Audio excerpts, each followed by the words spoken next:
What if I told you there's a superhero game from 2005 that's actually worth playing in 2025? A game that I loved playing when I was a kid, had cool boss fights, featured characters switching mechanics that felt ahead of their time, and included bonus content, all wrapped up in a movie tie-in that everyone assumed would be garbage. Fantastic Four shouldn't have worked. Movie games back in 2005 were where good studios went to die, and Marvel adaptations were a hit or miss at best. But sometimes lightning strikes twice. First at a cosmic storm that gives you superpowers, then in a development studio that actually cares about making something fun. Let's start with the most shocking part about Fantastic Four 2005. It was published by Activision during their golden age of superhero games. Now, before you roll your eyes at the mention of Activision, remember, it was still 2005. This was the company fresh off of Spider-Man 2's web-swinging revolution and riding high on X-Men Legends RPG success. Sweet dreams, sucker. Back then, Activision didn't just milk franchises, they actually tried to make good games with them. Hey, watch it! 7 Studios, the development team behind Fantastic Four, had something that most movie tie-in developers didn't: time and a publisher who understood superhero properties. While most licensed games got rushed to 9-month development cycles, this team actually got to craft something with care. And you know what? It shows in every aspect of the final product. The game doesn't just follow the movie's plot, it expands upon it. We get appearances from Mole Man, Dragon Man, Annihilus, and other comic villains who never made it to the big screen. There's even a pre-MCU appearance by Nick Fury that feels eerily prophetic now. But here's what really sets this apart from other movie games. The developers actually seem to like the source material. This wasn't some contractual obligation.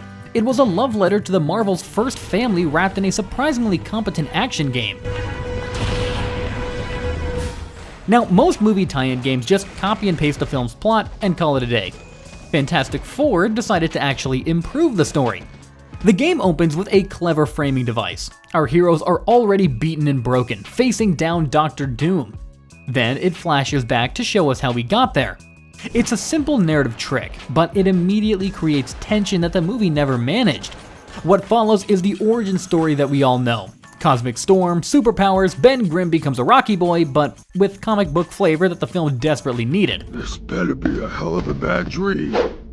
The inclusion of S.H.I.E.L.D. and Nick Fury feels natural here, not forced. When I first played this back in 2005, seeing Samuel L. Jackson's eventual casting as Fury felt like the game had predicted the future. In reality, it was just really good comic book adaptation. And can we talk about the voice acting for a second? Ioan Gruffudd, Jessica Alba, Michael Chiklis, and Chris Evans all returned to voice their characters. Now, movie actors phoning in video game performances was basically a meme back then, but these guys actually tried. Well, mostly. Jessica Alba sounds like she's reading grocery lists in some scenes. Fine, Victor. I'll be in your office tomorrow morning to straighten this all out. But Chris Evans brings genuine enthusiasm to Johnny Storm. Sweet. It's hero time. Hearing future Captain America crack jokes as the Human Torch hits different now, but in the best way possible. The real MVP here, though, is Michael Chiklis as the Thing. His gravely delivery sells Ben Grimm's tragedy better than the movie ever did. When he says, "It's clobbering time," you actually believe this walking pile of rocks has feelings. It's clobbering time. But here's where Fantastic Four really surprised me. The fighting system is genuinely fun. Now, at first glance, it looks like your standard beat 'em up. Punch, kick, grab, repeat. But spend some time with it and you'll discover a surprisingly deep combat system that makes each character feel completely different. Mr. Fantastic stretches his attacks to hit multiple enemies and can solve puzzles by reaching impossible places. The Invisible Woman can turn invisible to perform stealth kills and create force fields for protection. The Human Torch flies around the battlefield, throwing fireballs and melting through obstacles. The Thing just, well, he clobbers things, but with satisfying weight behind every punch. The genius move was making all 4 characters share the same basic control scheme while giving them completely different applications. You're not relearning controls when you switch heroes, you're just learning new strategies. And those super moves, pure comic book power fantasy. The Thing's spinning ground pound, Mr. Fantastic's rubber wheel of destruction, Human Torch's fire tornado. They all feel appropriately overpowered while being visually spectacular. The team-up mechanics deserve special mention as well. Characters can buff each other mid-combat. Invisible Woman creates protective bubbles, the Human Torch lights up other heroes' attacks, Mr. Fantastic can slingshot teammates across the battlefield.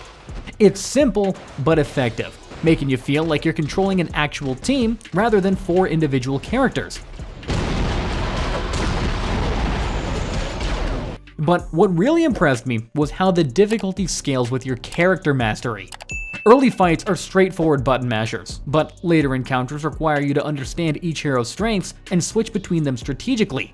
Boss battles become puzzles where you need the right character at the right moment, using the Human Torch's flight to avoid ground attacks, switching to the Thing for heavy damage phases, then bringing in Invisible Woman for crowd control.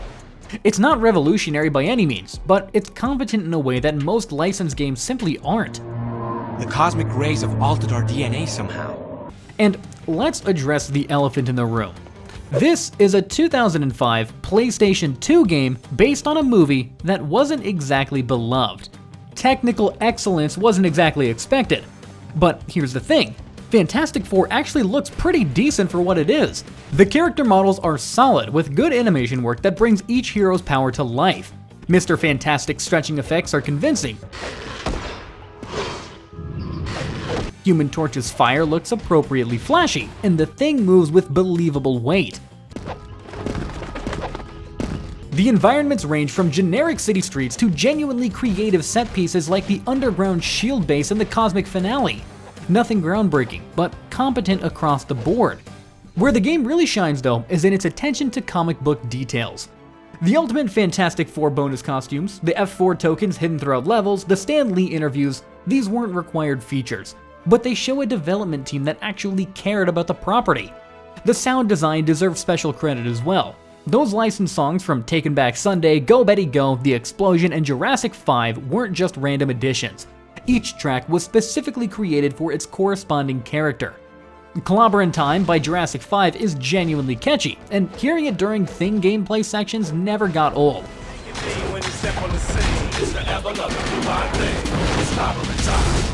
Even John Ottoman's film score gets properly integrated, creating audio continuity between the movie and game that most adaptations completely ignore.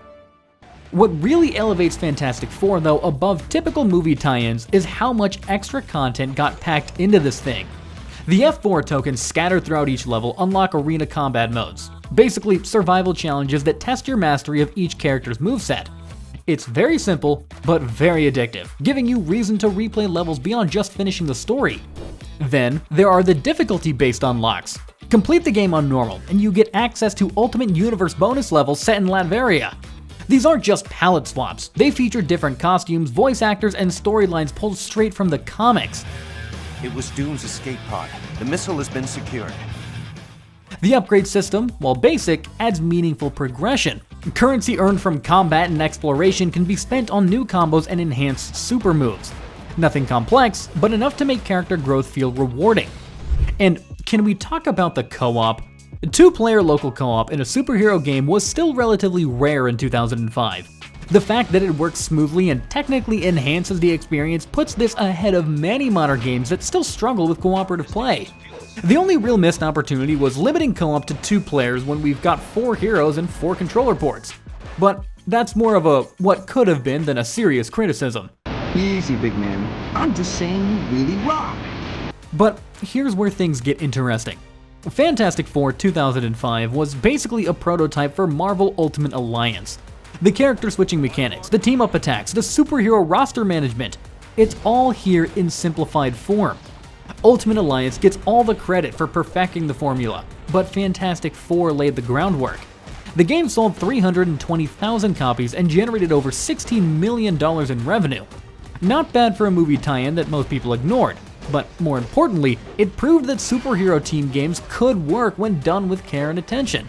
Looking back now, after decades of Marvel gaming hits and misses, Fantastic Four stands out as a competent execution of ideas that would later become industry standards. Was it perfect? Absolutely not. The camera had issues and some levels dragged on way too long, but was it better than it had any right to be? Without question. I don't know how to thank you. Wait, you can thank me too. But the verdict. Is it worth tracking down in 2025? If you're a Marvel fan, a beat-em-up enthusiast, or just curious about gaming history, absolutely. You can find the game cheap online, and it holds up better than most games from its era.